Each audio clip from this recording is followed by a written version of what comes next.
essa iniciativa de fazer esses bate-papos, essas conversas, surgiu de um bate-papo entre eu, Lúcio, Luiz Eduardo, de querer poder uniformizar um pouco a informação de regulatório, trazer um pouco a experiência prática, não só nossa, mas de todo mundo, e compartilhar isso com todos nós, tá? A gente sabe que nem todo mundo está dentro de uma associação, dentro de alguma associação de classe, para poder estar discutindo, conversando. Então, um jeito democrático de poder espalhar informação para todos é fazendo esses bate-papos, tá? Lembrando, todo mundo acredita aqui, ou quem não tá no nosso LinkedIn, tá no nosso grupo de WhatsApp, tá? O grupo não é meu, não é de ninguém, o grupo é nosso, tanto que para entrar é só clicar no link aí. Tá, a gente pede para estar acompanhando nossa rede social lá no LinkedIn também, para a gente poder estar controlando, fazendo divulgações de cursos, divulgações de documentos e tudo mais, tá? A gente está começando, esse ano a gente programou alguns eventos, alguns webinários, e para começar esse primeiro webinar, a gente convidou o Marcelo, da QC7, é QC7 ou QC7, Marcelo? QC7, de QC Certificações. Legal, é da QC7, tá? O Marcelo é diretor da QC7, trabalha com certificação para Inmetro, trabalha com a parte de ISO 13485, tá? É um colega já de longa data, conhecido no mercado, e devido a essas mudanças das portarias do Inmetro, a gente conversando, vendo uma necessidade, vendo que vai surgindo essas dúvidas no grupo, a gente optou por convidar o Marcelo para ele falar um pouquinho sobre como que era a portaria, como que ficou, quais são os impactos que essa portaria vai levar dentro do mercado, vai impactar nossas empresas, nossas certificações que já existem, as certificações que vão existir, entendeu? Então, eu acho que é um bate-papo mais prático de como isso vai acontecer. Já conversamos com o Marcelo. Por favor, pessoal, quem quiser fazer perguntas, faça perguntas, tá? Não precisa esperar até o final para poder estar conversando. A gente tem um tempo aí de até uns 5h30 para poder desenrolar tudo isso. Então, só para a gente poder controlar esse tempo. Lúcio, você quer falar alguma coisa, Lúcio? Só agradecer ao Marcelo pela disponibilidade de tempo e estar compartilhando aqui esses conhecimentos, né? E é isso aí. Aproveitem e coloquem perguntas no chat e vamos aproveitar e sugar aí o Marcelo. Legal. Seja bem-vindo, Marcelo. Então, deixa eu passar a palavra para o Luizão aqui. Luiz Eduardo, quer fazer algum comentário? Eu agradeço a oportunidade aí de tecer rápidos comentários. A ideia do grupo é sempre estar levando mensagens de boa referência, orientações de boa referência, principalmente na área de correlatos. Então, na medida do possível, a gente vai estar sempre pessoas que correspondam a essa necessidade para que a gente possa estar bebendo água na fonte, limpa e cristalina, e que todos os regulatórios tenham a mesma fonte, porque a gente vai vivendo as questões e vai vendo que, de repente, acaba acontecendo uma lenda urbana no mundo regulatório que, às vezes, não tem nem fundamento algum, e aquilo vira status quo e vira quase que uma regra que não existe. Então, esses eventos são muito importantes, e eu espero que em 2021 a gente possa fazer outros mais e, evidentemente, contar com a participação de todos e ouvir as sugestões de vocês para as novas apresentações, novos temas, que certamente são muitas angústias de todos. Tá bom? Obrigado aí. Marcelo, fica à vontade de fazer as apresentações, falar um pouco de ti, falar um pouco da QC7. Beleza. Gente, primeiro gostaria de agradecer o Lúcio, o Nardo e o pessoal que organizou. A gente da QC, nós estamos sempre à disposição aí para a gente poder oferecer um pouco mais de informação, igual o Luiz falou, de beber um pouco aqui na fonte, né? A gente traz muita coisa do Inmetro e a gente acaba aplicando o regulamento no mercado.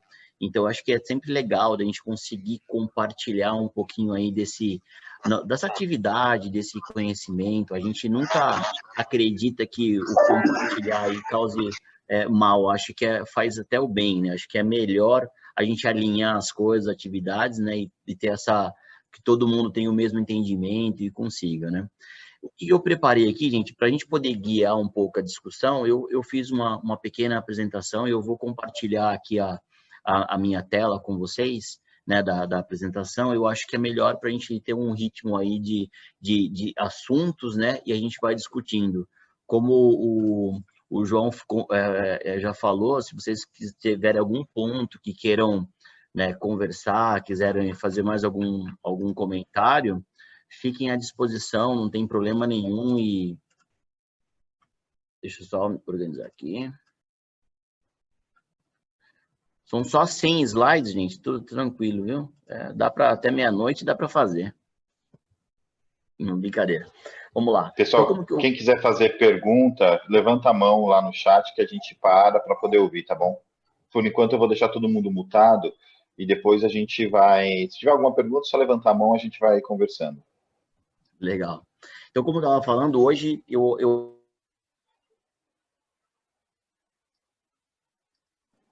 Espera aí, Marcelo, para um pouquinho aí que o Nardo deixou você no mudo. Deixei você. Libera aqui, pronto. Foi. Não, clica aí para você sair do mudo. Rapaz, aí agora sim. Aí, deixei todo mundo mesmo, até você, Marcelo, desculpa. eu vou passar a regra de todo mundo aí que você falou, né? Então tá bom. Pode voltar, desculpa. Legal, sem problema. Gente, então, como eu estava falando, eu sou da QC Certificações, sou diretora da QC Certificações, mas só para falar um pouco, né, do que a gente atua, do que a gente faz, né, para a gente poder conversar um pouquinho mais. Então, a QC Certificações, na verdade, é um organismo certificador de produto, né? Nós somos acreditados pelo Inmetro, o nosso número de acreditação ali é o 120, né? Então, todo o Inmetro, ele regulamenta o mercado através de portarias, né? E aí, através desses escopos que a portaria decide regularizar o mercado, ele vai conceder a acreditação. Nós avaliamos a nossa capacidade técnica e temos um dos escopos que nós temos aqui dentro, né, através de uma certificação, é equipamento médico.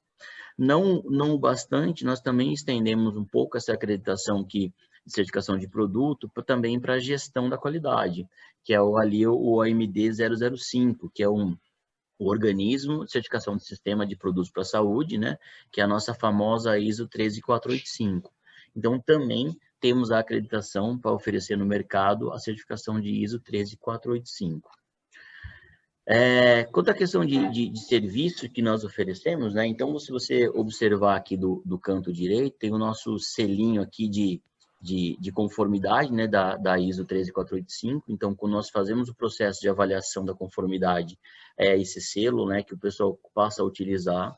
Do lado esquerdo aqui embaixo é o selo de conformidade de OCP, né, um produto que ele é avaliado por nós, por exemplo, ele leva esse selo, né, de conformidade tanto no produto, na embalagem, né, e também o certificado. Então, esse é o serviço que nós oferecemos. Em contrapartida, a AQC nós temos uma preocupação interna, vamos dizer assim, um pouco com a inovação, agilidade, tecnologia. Então, nós criamos aí mais outros sistemas, né, que nos ajudam nesse contato com o cliente, que é o QC Docs, que é um sistema que gerencia, né, os processos de certificação aqui dentro da QC, e também é uma plataforma que ela interage um pouco com os clientes. Então, os clientes fazem a gestão também junto com a gente nesse sistema, né, no QC Docs, a gestão do projeto. Então, é um projeto assim, inovador, é bem interessante a gente ter isso, e os clientes têm gostado muito, na verdade, porque isso facilita, agiliza e torna o processo de certificação bastante transparente, né? Com o QC Docs, ele veio também, nós chamamos de QC Code, que acontece? O QC Docs, hoje, ele emite nosso certificado de conformidade. Então, no final da avaliação, ele é emitido por lá o certificado. E quando ele é emitido, né, aí vem uma inovação que eu acho que dificilmente encontrei no mercado outros OCPs que fazem isso, de colocar um QR Code na base do certificado, que esse QR Code dá um link ao nosso banco de dados, né? Então, ou seja, ele tem informação da portaria, do produto, se está ativo, né?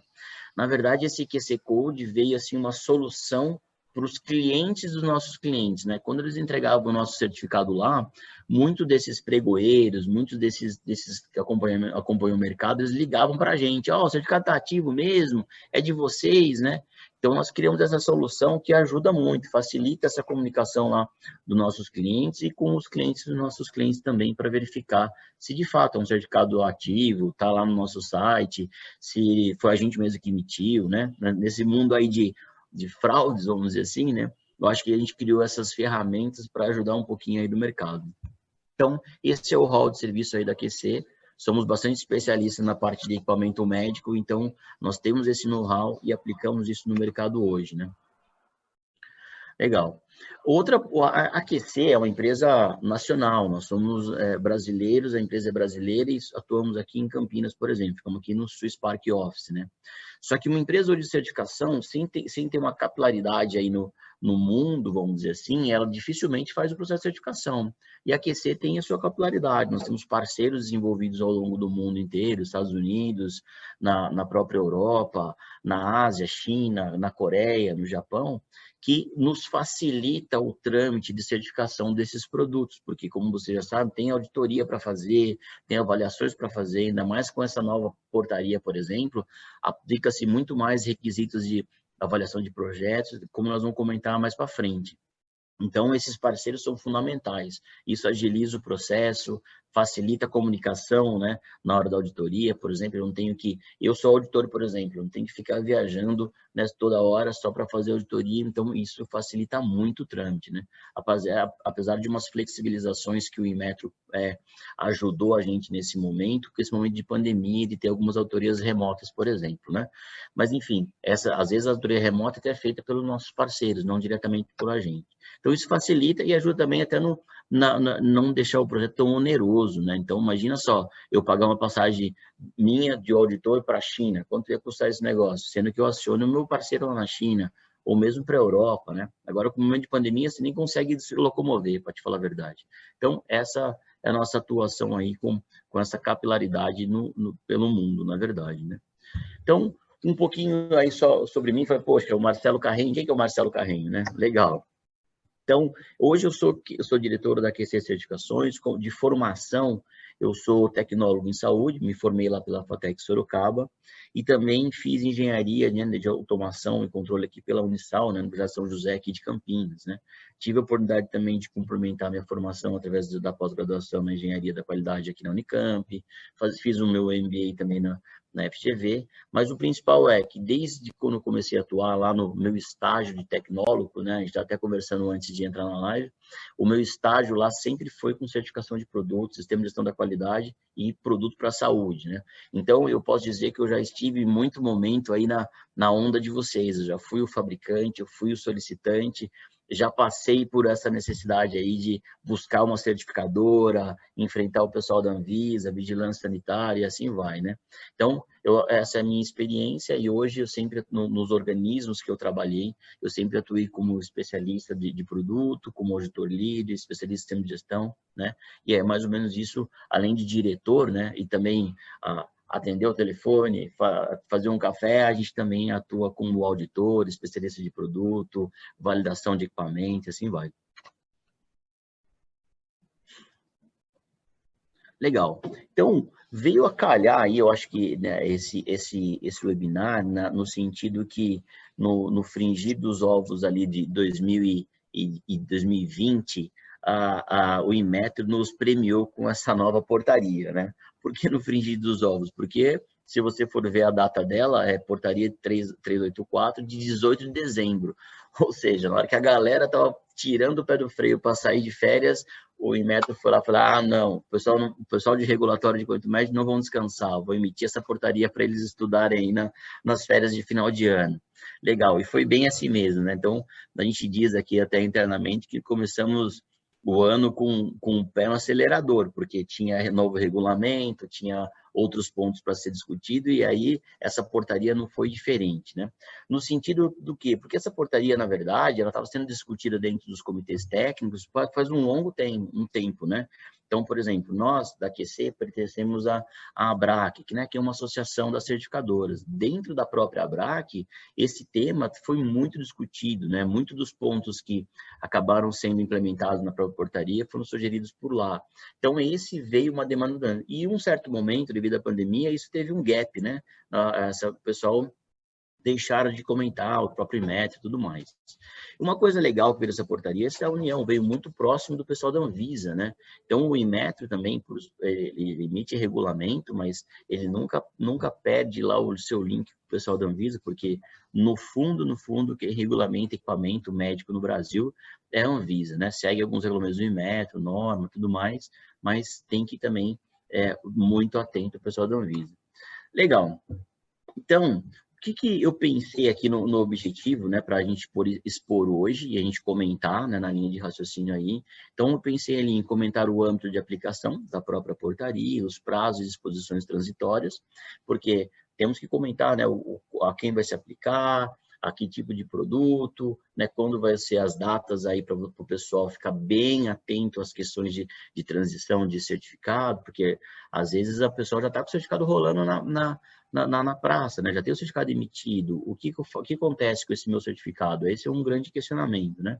E aí expor os procedimentos de avaliação da conformidade de acordo com a nova portaria, ou seja, um pouco aí do que mudou, né? Do que vai, o quão profundo foi essa mudança aí da portaria que eu selecionei aqui para a gente expor.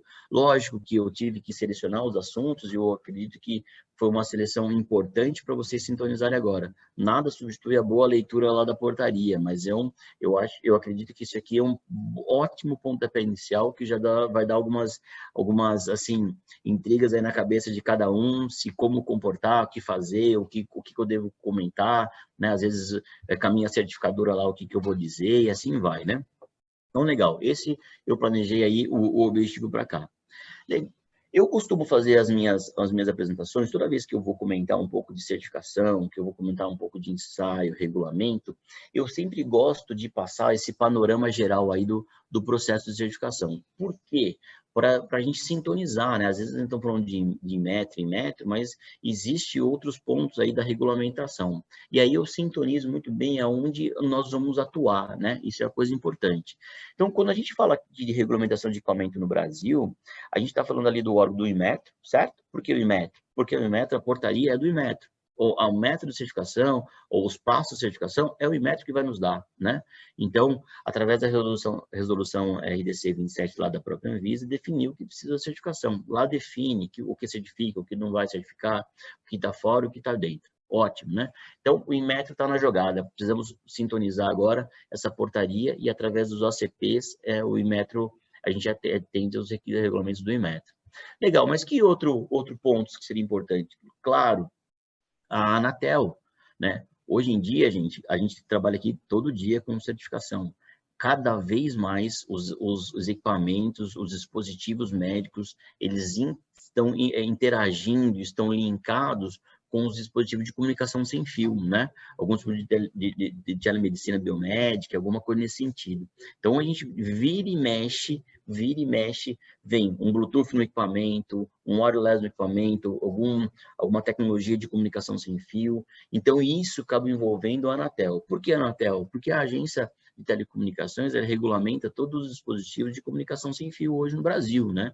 Então, estando dentro das faixas da Anatel, esse dispositivo aí também tem que ser homologado lá para o pessoal da Anatel, né? Penso como se fosse um notebook. O notebook ele faz várias funções e também tem o seu dispositivo de comunicação sem fio. E assim vem os dispositivos médicos, né? Claro, e aí vem o pessoal da Anvisa, porque eu acredito que esse é o objetivo principal, né? É você ter o seu registro lá na Anvisa, o seu número do cadastro da Anvisa, regulamentar o seu produto lá na Anvisa. Então, isso porque sem esse regulamento, você não vende o produto, né? O grande ponto é o que tem por trás. Então, se o seu dispositivo tem uma comunicação sem fio, a Anvisa vai te pedir uma homologação lá. Se precisar de uma certificação, a Anvisa vai te pedir o certificado, né? Então, esse é o nosso panorama para regulamentar o dispositivo aqui. Só para comentar um pouquinho, uma visão geral da Anatel, né? Como que funciona, só para quem...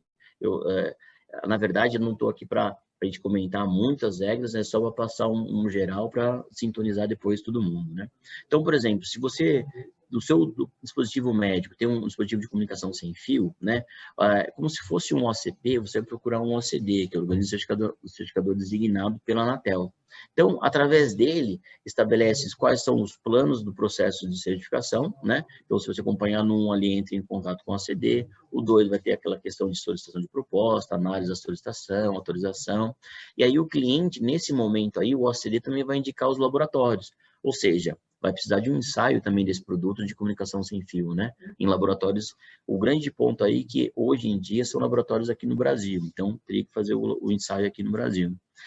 Em função disso, escolhe-se o laboratório faz os ensaios especificamente pelas regras da Anatel, exercita essa amostra de acordo com os requisitos definidos pela Anatel e emite esse relatório. Esse relatório cai lá de novo nos nossos amigos OCD, esse OCD vai acabar emitindo o seu certificado e conduzir a homologação dentro da Anatel. Ok, homologou o produto lá, tem o seu produto, ok, agora é um dispositivo médico com um equipamento de comunicação sem fio homologado pela Anatel. Perfeito, muito bom.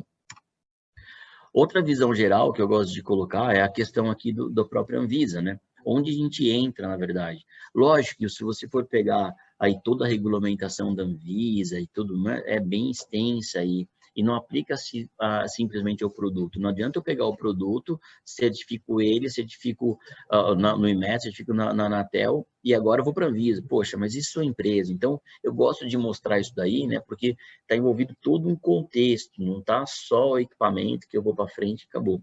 O nosso certificado está envolvido nessa avaliação do produto, né? Então, quando você vai preparar seu dossiê para envio lá na Anvisa, quando você preparar a documentação, né, e esse dispositivo médico tiver a sua obrigatoriedade, né, dentro do processo de certificação, sim, um dos documentos é o certificado IMET, por exemplo, que você vai ter que apresentar. Legal.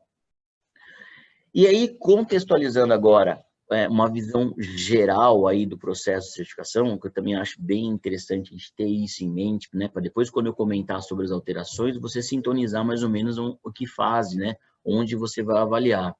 Então, de uma visão geral aí da certificação do Inmetro, a gente define mais uma definição nossa aqui, né, da QC, a gente separa mais ou menos em 4 grandes etapas essa questão da certificação, né, pela portaria do Inmetro. Então, uma das avaliações que a gente tem aqui é a questão da auditoria, né? Então, a gente tem a auditoria, tem aqui. Legal. O que tem dentro da auditoria? Opa, aí, foi. O que tem dentro da auditoria? Então, a auditoria ela é realizada dentro da unidade fabril, ou seja, onde é produzido o produto, são avaliados dentro da auditoria de acordo com os itens da 13485, né? Então, uma série de requisitos dentro da portaria que descreve quais itens da ISO 13485 devem ser avaliados. Ela também menciona a questão dos ensaios de rotina, ou seja, quais ensaios de final de linha de produção que o fabricante vai ter que aplicar ali, né? Qual vou ter que fazer. E um grande ponto, né, que a gente também avalia ali na auditoria é o arquivo de gerenciamento de risco. Esse arquivo de gerenciamento de risco é o grande ponto dessa nova portaria 384. É o AGR, que nós chamamos, né? E também o RH-PROG, que é o Registro Histórico do Projeto. Esses 2 elementos são elementos fundamentais da portaria 384, por exemplo. Né? Por isso que eu trouxe eles aqui, para você observar aonde nós estamos atuando neles, né? Então, acho que é interessante vocês observarem isso aqui. Então, na auditoria, eu avalio o arquivo de gerenciamento de risco? Avalio. E eu avalio também o projeto? Avalio. Opa, vou lá no projeto. Além do processo produtivo, eu avalio o projeto. Legal. E na auditoria do solicitante? Quem é o solicitante? O solicitante é o dono do certificado, né?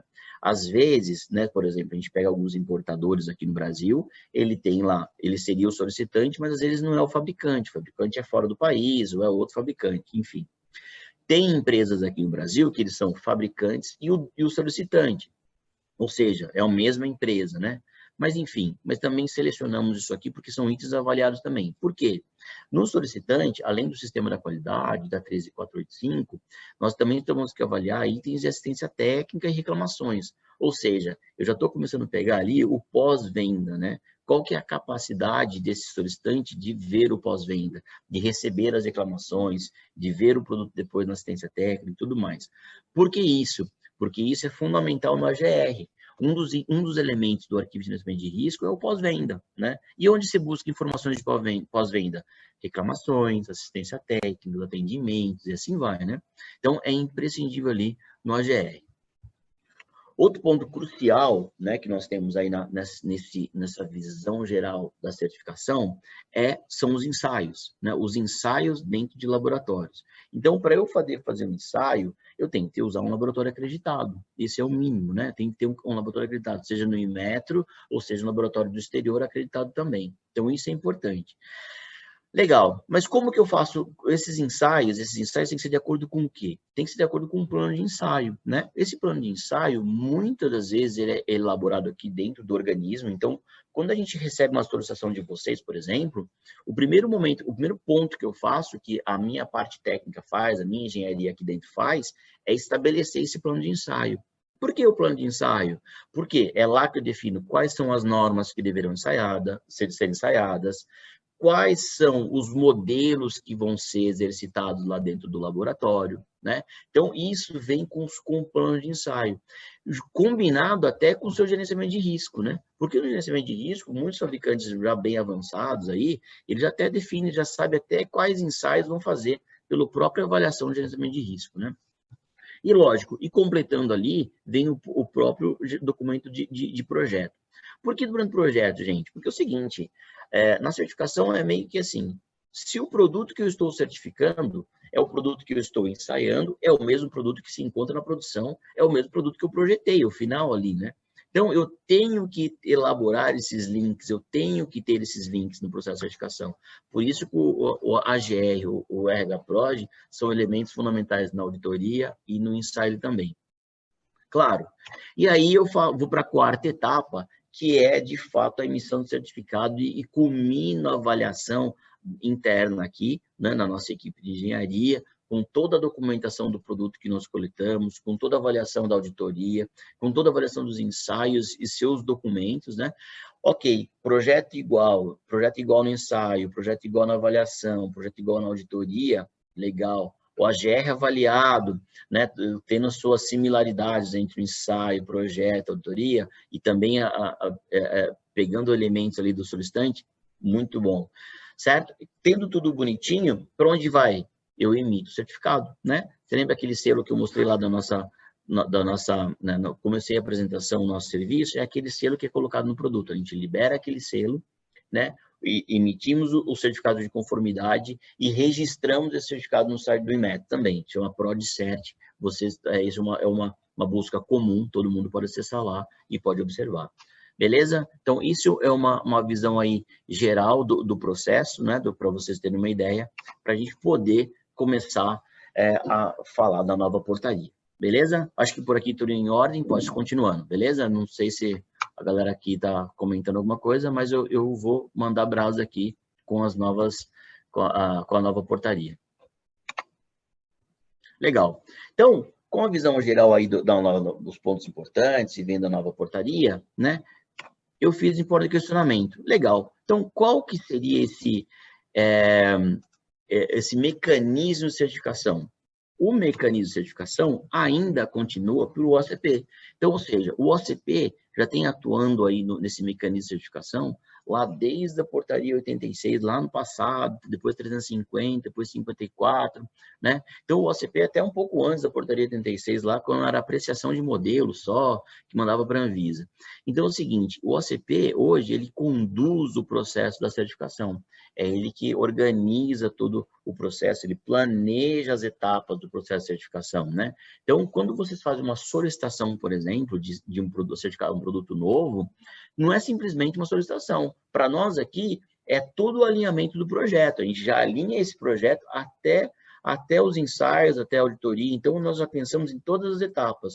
Porque uma vez você começar o projeto, é só seguir aquilo que nós planejamos, certo?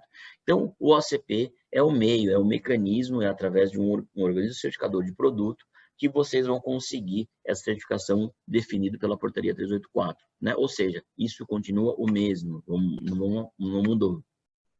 E qual que é a aplicação? Aqui, eu coloquei essa aplicação, porque às vezes o cara fala assim, ah, o meu é só o equipamento, né? Ah, o meu equipamento só aqui. Legal, mas ele esquece que o equipamento por si só, às vezes, se você certificar só o equipamento, ele não atua num paciente, não atua no momento ali que for necessário.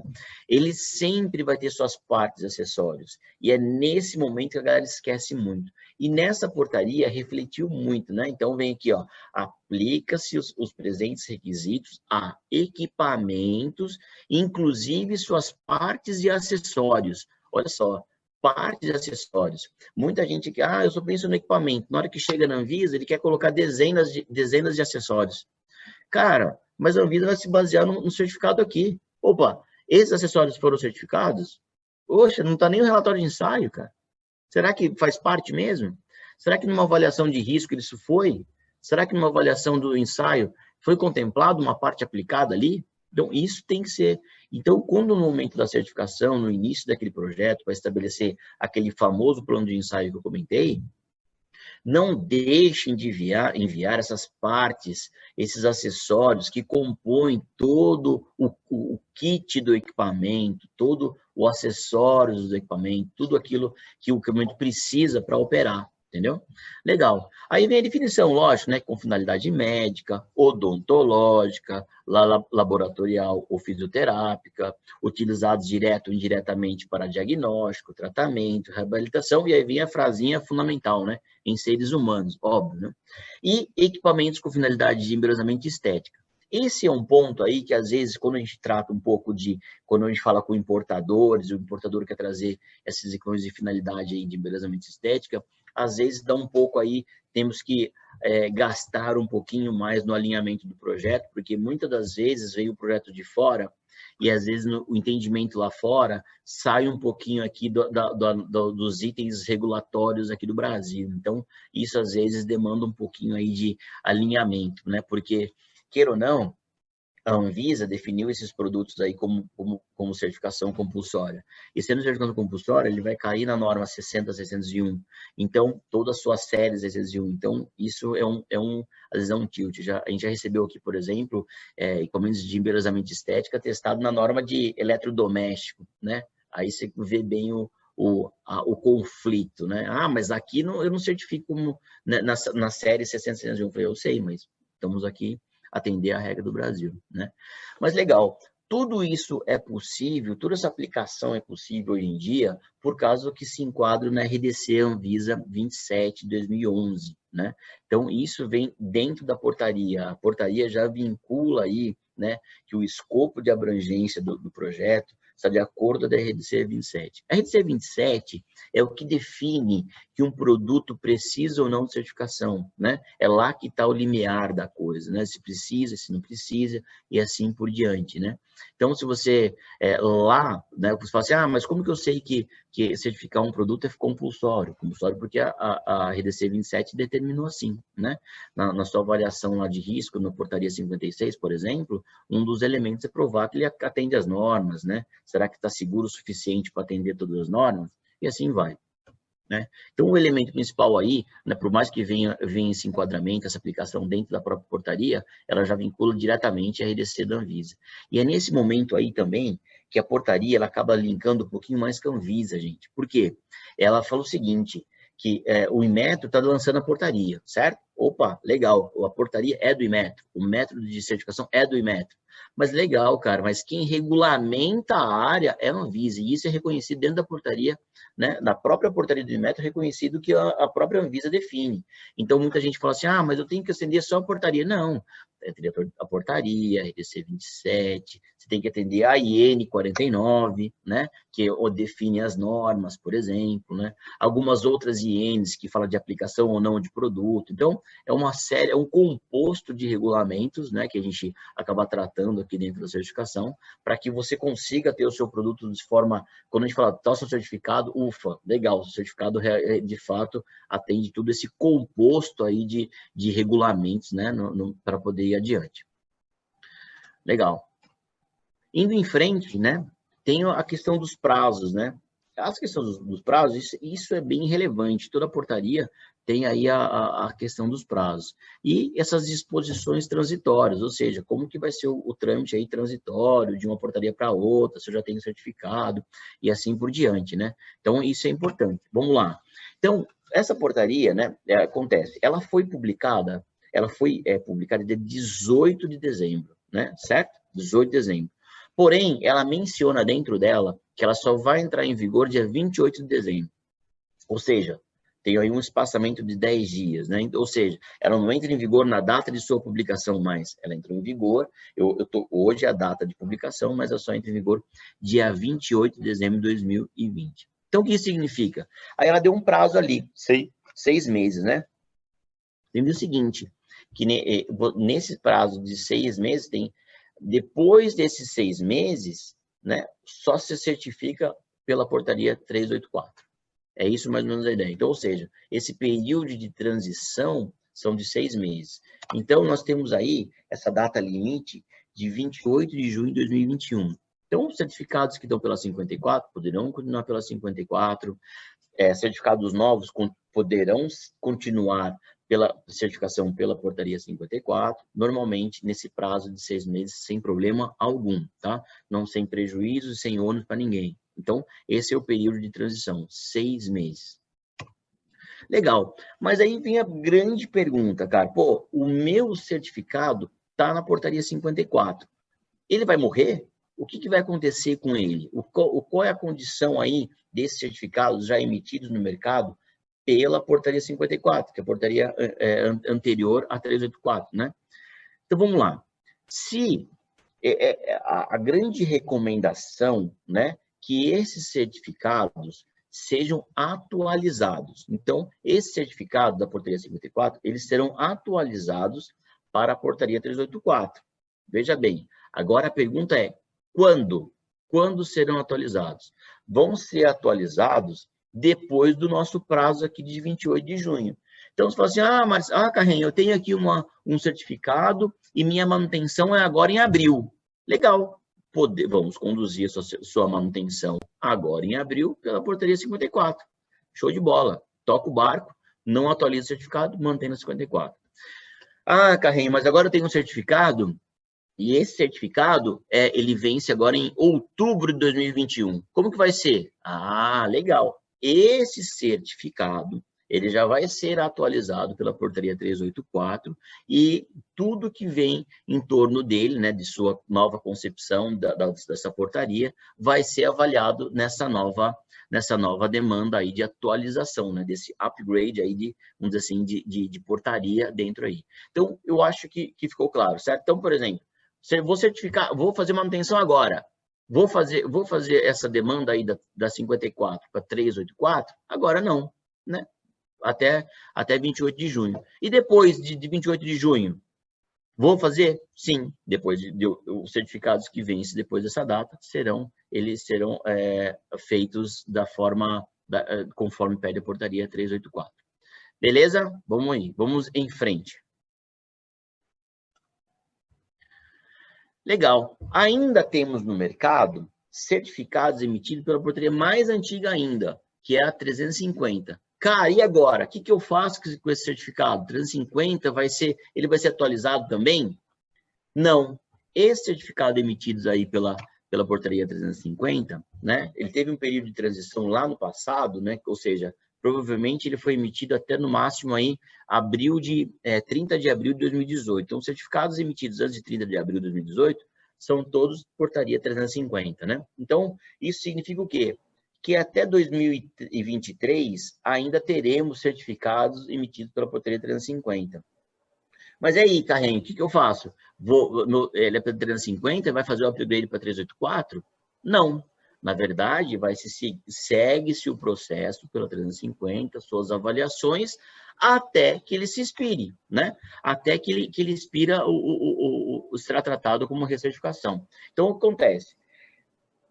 Tem um certificado 350, tenho manutenção esse ano, mas quando que expira? Meu certificado expira em 2023, por exemplo. Segue a manutenção na 350, né? O meu certificado agora vai expirar, ele está pronto para expirar, ele é 350. O que eu vou fazer? Vai fazer uma certificação nova pela 384. certo? Eu sugiro só para vocês, gente, que vocês acabem, vamos dizer assim, fazendo esse planejamento já, peguem, olhem para o certificado de vocês, vejam quando eles expiram, tudo mais, por causa aí de mudança normativa, tem uma mudança de norma, tem uma mudança que poderá ser avaliada nesse sentido, né? Marcelão, Então, só um momento. A Luciana tem a Lucimara. Lucimara, pode fazer sua pergunta, Lucimara, sem problema. Oi, Marcelo, tudo bem? E aí, Lucimara, tudo bem? Como vão as coisas? Graças a Deus, tudo jóia. Deixa eu te perguntar, eu tenho um certificado da 54, certo, que vai vencer depois dessa data, depois certo. de junho, julho, né? Uhum. Porém, eu já fiz todas as manutenções. Certo. Ele vai ser renovado ou ele vai ser automaticamente passado aí para a portaria nova, ou eu tenho que recertificar esse produto? Mas o seu certificado é pela 54, certo? Isso. Legal. Então, pela 54, tudo bem, você está falando que você fez as auditorias, é isso? Você fez o processo de auditoria já, é isso? Isso, eu já fiz todas as auditorias de manutenção e ele vai vencer no final desse ano. Provavelmente, Lucimara, ele vai sofrer atualização, porque o que vale mesmo, independente da auditoria, é a data que consta lá no certificado, né? Então, por exemplo, a data de emissão dele, por exemplo, né? Eu não sei, vamos chutar aqui, outubro de 2019. Então, mais ou menos esse pouco desse ano aí, mais para frente, né? Vamos dizer assim, ele vai ser atualizado, ou seja, vai cair depois daquela data lá de corte, né?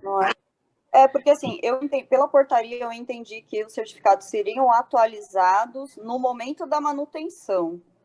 Na próxima manutenção. Aí eu falei, poxa, eu já fiz todas as manutenções, e agora? Então, você acha que ele vai... Eu acredito que ele vai sofrer esse upgrade aí no momento lá na frente. Porque acontece? Quando o OCP ele faz a manutenção, né? Ele conclui a manutenção, ele emite um documento, né? Ele tem que emitir um documento dizendo, o certificado continua válido, isso é previsto na portaria, né? E tudo os elementos do Inmetro. E aí ele vai colocar o que nesse documento? Esse que é o ponto, entendeu? Ele não vai acabar emitindo esse documento antes, né? Ele pode até se basear na auditoria. Um ponto importante, Lucimara, é que se a gente comparar os itens de auditoria da 54, os itens de auditoria da 384, olha que são bastante ali similares. Então, eu acredito que não vai ter um poder aí, um problema de requisito que deixou de atender por causa da portaria, entendeu? Entendi, tá. De qualquer forma, então, eu tenho que aguardar após essa data para ele ser atualizado, então. Exatamente, vai ser atualizado. O grande ponto, né, que aí a gente vai comentar mais para frente, que é o negócio, é a questão dos ensaios. Só tem que dar uma olhada nele, porque sim. Tem alguns elementos a mais aí nessa portaria, que nós vamos chegar a comentar daqui a pouco, que esse é um ponto crucial, entendeu? Certo. Tá jóia. Muito obrigada, viu? De nada. Bora? Então vamos continuando aqui. Então vamos lá, gente. Já o questionamento, vamos levantando aí, o Nardo vai me posicionando aqui. Beleza, galera.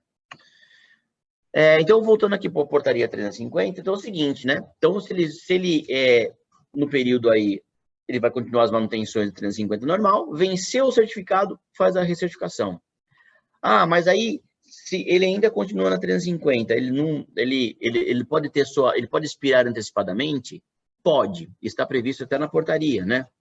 E coloca assim, ó, que é um parágrafo único. A validade dos certificados emitidos pela conformidade, né, referente a 350 com o Capitu, pode expirar antecipadamente. Mas olha a condição, gente, né? A condição que o seu certificado 350 pode expirar antes do prazo, né? Caso o organismo de certificação de produto OCP ou a Anvisa identifique que o fabricante modificou o projeto. Aí já começa a pegar o ponto. Então, essa questão de projeto é uma questão fundamental, né? Qual é o projeto? Lembra do RH Project que eu coloquei lá no nossa visão geral de certificação? É aquilo que vai começar a pegar.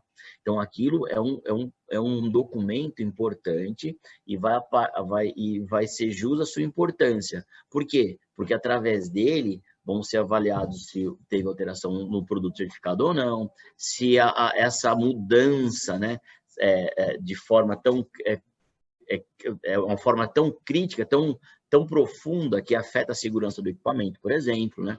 Aí, nesses casos, né, se percebeu-se uma mudança, ou se vai fazer uma mudança tão profunda, aí sim o certificado pode ser cancelado, e aí você conduz um processo de certificação nova, né, já seguindo aí com a nova portaria. Legal? Então, esse aí são os reflexos certificados ainda pela 350, previsto pela nova portaria. Legal. Um dos grandes pontos que essa portaria traz, que é assim, às vezes isso era um ponto, grandes pontos de discussões entre OCPs e até mesmo os seus importadores e fabricantes, mas eu não diria aqui no Brasil, eu diria até lá fora, né? Porque era o grande lance que é o seguinte, o meu produto não teve alteração, né? Vou reensaiar, vou fazer tudo mais. Legal. Hoje em dia, então, os certificados de conformidade, eles passarão a ter a data indeterminada. E isso é uma mudança, né? É uma coisa até que alguns fabricantes, alguns importadores acham importante, mas é uma mudança de postura muito profunda. Em que sentido? Em que sentido é o seguinte, quanto mais a liberdade, maior a responsabilidade. Então, com isso vem as responsabilidades. De fato, o certificado agora, ele não expira. Então, quando a gente emitir um certificado, ou quando fizer o upgrade lá da portaria 54 para 384, os certificados deixarão de ter a data de validade, né? Então, o certificado de conformidade não expirará, ele não vai expirar, desde que realizadas atividades de manutenção. Olha, começou, né? Desde que, né? Então, ele não, de fato, ele não vai ter a data. Mas, porém, vai ter alguns pontos a mais de avaliação, né? Porque hoje em dia, como um certificado emitido pela 54, até mesmo pela 350, são 5 anos de validade. Então, criou-se essa cultura aqui no Brasil da recertificação, né? De fato, estavam todos acostumados com esse trâmite. Ou seja, o OCP comunicava, depois de 5 anos eu faço os ensaios e acabou. Beleza. Agora não, seu certificado fica válido e ele vai sofrendo as manutenções, né? Até que tem alguns pontos de interrupção aí. Então, legal. Quais as condições que ele vai se manter de forma determinada? Então, eu já falei, não expira desde que realizadas as atividades. A manutenção da certificação fica vinculada à atualização do RH-PROGE, olha aí de novo, hein? Ou seja, isso vai ter que ter uma boa comunicação aqui, ó, OCP e fabricante dessa atualização, né?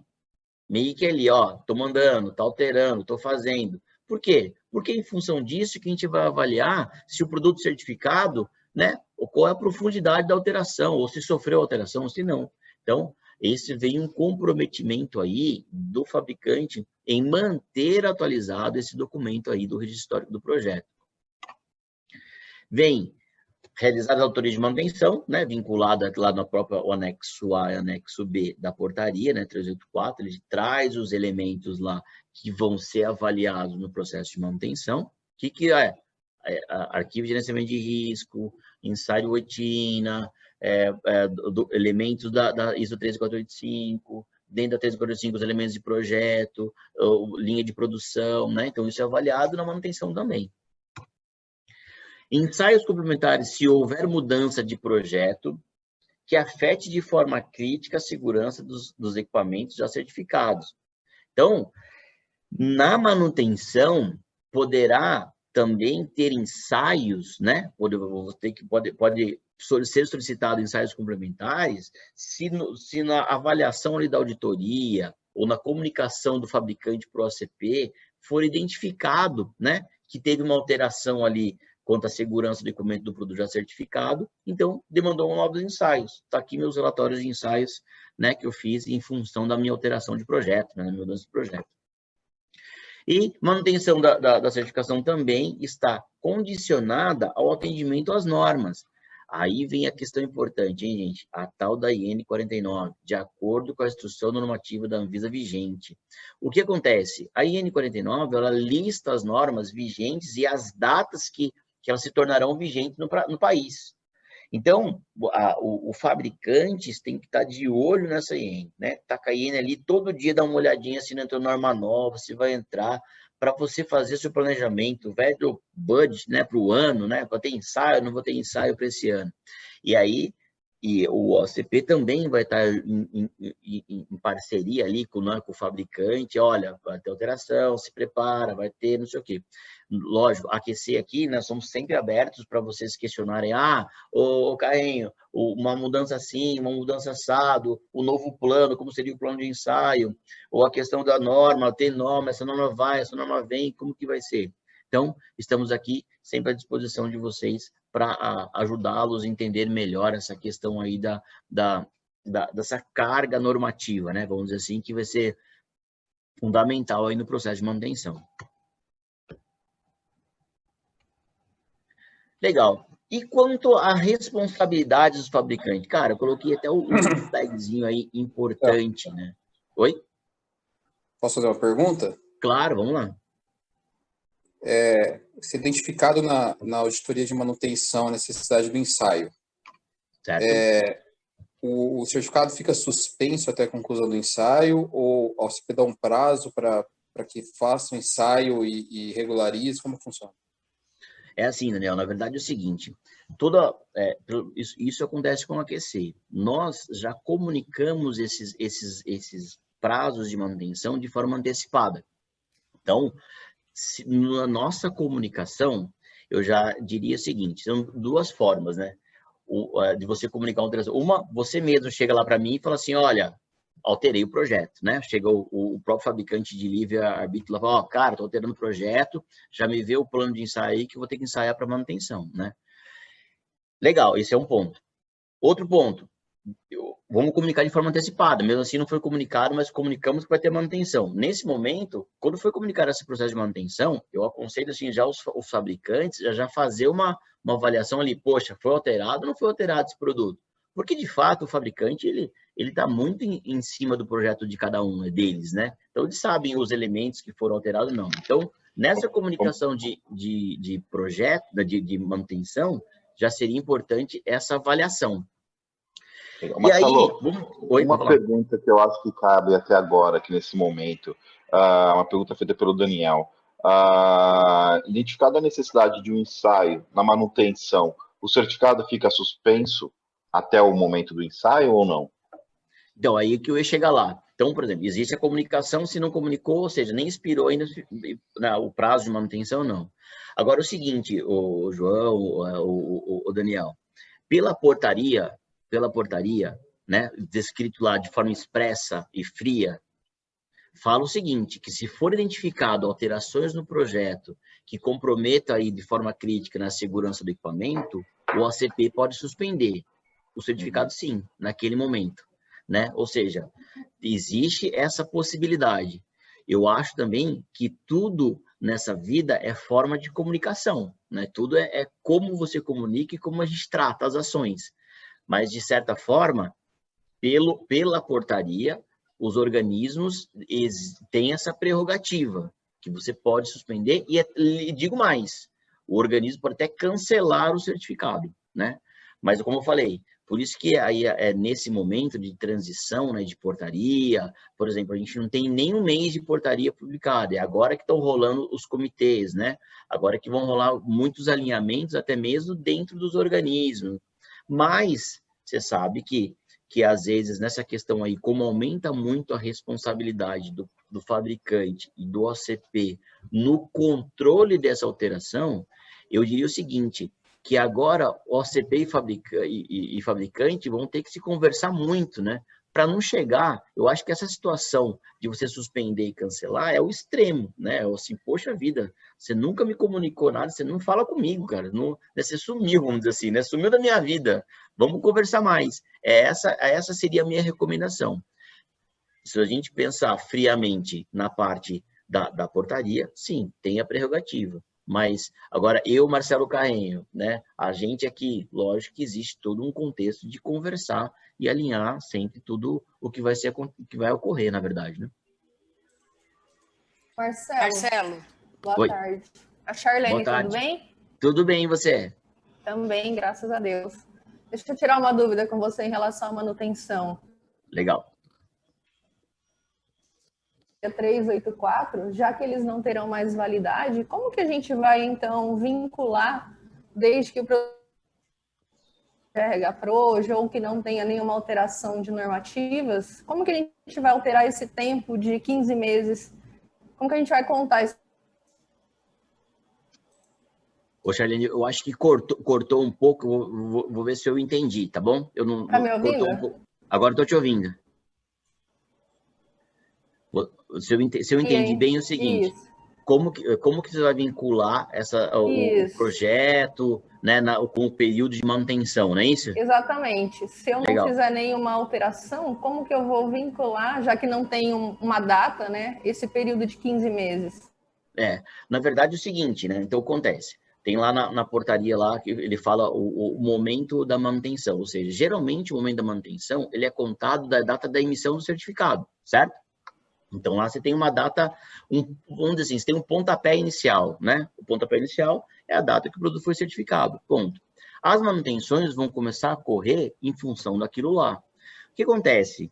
Se você não teve nenhuma alteração do projeto, perfeito, toca-se o barco, vamos dizer assim, né? Documenta-se sempre aquilo que foi avaliado, documenta-se registra-se todos os documentos que evidenciam que não houve mudanças de projeto, por exemplo, né? Então, por exemplo, o que a gente pode vincular muito, Charlene, que ajuda a gente a ver? Gerenciamento de risco, por exemplo. Gerenciamento de risco é fundamental nessa questão de alteração, né? E, lógico, no momento da auditoria, né, no momento que está o equipamento em linha de produção, por exemplo, alguma coisa nesse sentido, vai ter um histórico disso, né? Então, o OCP, que acaba avaliando aquele cliente e tudo mais, tem um histórico de todo o processo anterior. E essas alterações é sempre comparado com a fotografia do último momento, certo? Então, esse último momento que teve lá, né, e agora eu estou chegando lá de novo, por exemplo, vamos dizer que eu fiz a primeira, a inicial, e agora eu vou chegar para manutenção, por exemplo. A minha fotografia, se você não comunicou nenhum input de alteração de projeto, a minha fotografia é o que eu tenho da inicial, né?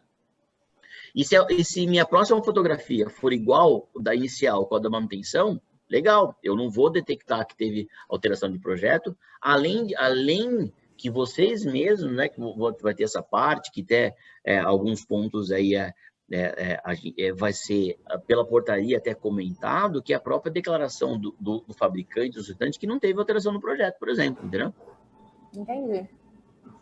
Ô Marcelo, antes de dar continuidade, só para organizar aqui um pouquinho, antes de abrir o áudio, vou fazer esse pedido aos participantes, levantar a mãozinha azul para a gente criar uma fila, tá? A Adriana já está aguardando algum tempo e ela tem uma pergunta para você. Legal, vamos lá. Marcelo, são dois questionamentos que andam em paralelo. Um diretamente voltado aos fabricantes importadores e outro que fica mais direcionado até a própria OCP, mas que eu acho importante. Porque é o seguinte, a instrução normativa, a 49, né, que é o que a gente tem hoje em vigor, assim como a própria 384, que foi agora recém-publicada, ambas ainda citam a 14971, versão brasileira, 2009. E, por exemplo, é só um exemplo, tá, que eu estou pegando, nós já temos a brasileira 2020, sendo que a internacional é versão 2019, né? Muitas empresas desse segmento, principalmente as que têm a certificação desse sistema da 13485, muitas delas também têm a marcação CE, né? Certo. Que estão aí em período de adequação por MDR. A questão eu tenho as normas brasileiras, que pela instrução normativa 49 estão totalmente ultrapassadas, né, em relação às internacionais, seja as ISO, as IECs. E não dá para a empresa ficar atendendo todas as necessidades e fazendo ensaios, o custo disso é muito alto. Então, são duas perguntas. Primeiro, como é que fica quando a empresa optar por seguir os padrões internacionais que estão à frente da instrução normativa 49, que hoje nós temos essa possibilidade, inclusive por regulamentação, né? E um segundo ponto como é que fica a questão da competência das OCPs frente a essas normas internacionais que estão, vamos dizer assim, num versionamento mais adiantado, né? Em relação ao processo como um todo, porque muitas vezes o pessoal interno, né, das OCPs ainda não teve capacitação para essas normativas que estão mais atualizadas. São essas duas perguntas. Legal, eu vou tentar responder assim com um exemplo, na verdade. Quando a gente fala de fabricante nacional, sim, né, a gente segue todo o regulamento aqui e às vezes, eu diria que até, Adriano, quando a gente segue uma norma aqui no Brasil, tá uma coisa muito mais vinculada, que é a capacidade técnica até de fazer um ensaio, para te falar a verdade, né? Hoje em dia, aqui no Brasil, está bem atualizado até, assim, essa capacidade técnica com algumas normas principais, no geral, a norma 601-1, a 601-1-2, né, de compatibilidade. Lógico que tem alguns pontos aí, algumas demandas de normas particulares que, né, tem essa adequação de capacidade técnica e tudo mais. Bom, esse é um ponto, né, que eu queria só comentar.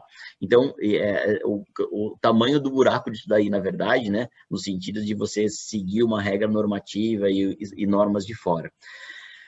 Um outro que eu queria comentar, acho que pode exemplificar muito bem para vocês aí, por exemplo, no caso de importador, né, que vem muito relatório de fora, a gente recebe muito relatório de fora aqui, né, no contexto geral. No Brasil, a gente tem muitos importadores, e esses importadores buscam esses fabricantes, por exemplo, igual você falou, né, lá fora, onde a norma é a última versão, né? Às vezes eles usam até a própria IEC. E de fato, pode ocorrer, né, se essa questão de ter uma versão mais atualizada. Isso aconteceu, por exemplo, quando a gente tinha a norma de MC, né? A norma de MC aqui no Brasil, ela passou a ser atualizada depois, em dezembro de 2019, por exemplo, né? Ou seja, nem vinculado, tinha que ver se tinha capacidade técnica de MC ainda para poder fazer ensaio na 4ª edição, mas ainda existia o trâmite de aceitação ali da própria 3ª edição. Só que nós acabávamos recebendo aqui, né, em nossas mãos, por exemplo, relatórios de MC na 4ª edição já, ou seja, numa versão mais atualizada, que mais para frente é até ser substituída ali, né? Então, o grande ponto é isso que você falou. Se você me entregar, lógico que se lá está falando 3ª edição, você me entregar na 2ª edição, eu não vou aceitar, né? Ou seja, nem na evolução da norma a gente pegou, né?